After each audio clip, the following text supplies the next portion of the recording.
这次我用 Nissin Geki Hot Carbo 做了一碗汤面版本的，吃起来比干捞的更温和，没那么辣，也更容易入口。欢迎回到 Be My Best 频道。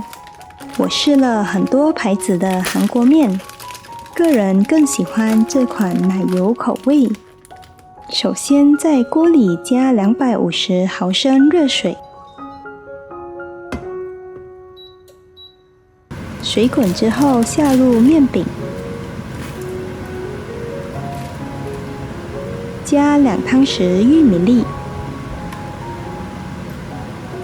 搅拌均匀。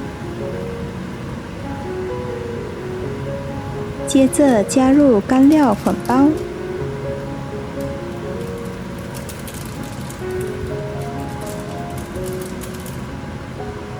还有附带的辣椒酱料。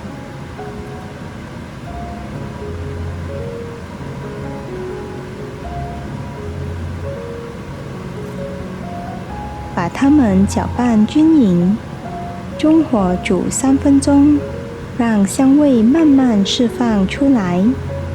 之后把鸡蛋加进去，鸡蛋我喜欢吃全熟的，所以倒进去后会直接打散。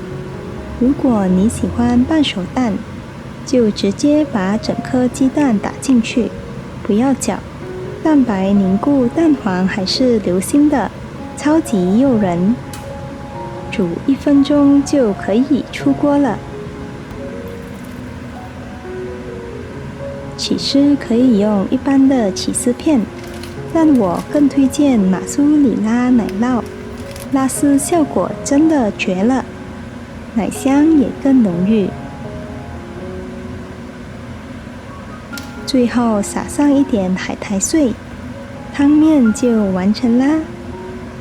热汤会把起司慢慢融化，每一口都是辣味、奶香、海苔的组合，超级满足。韩国辣面的香辣本来就很上头，加上起司之后味道更圆润。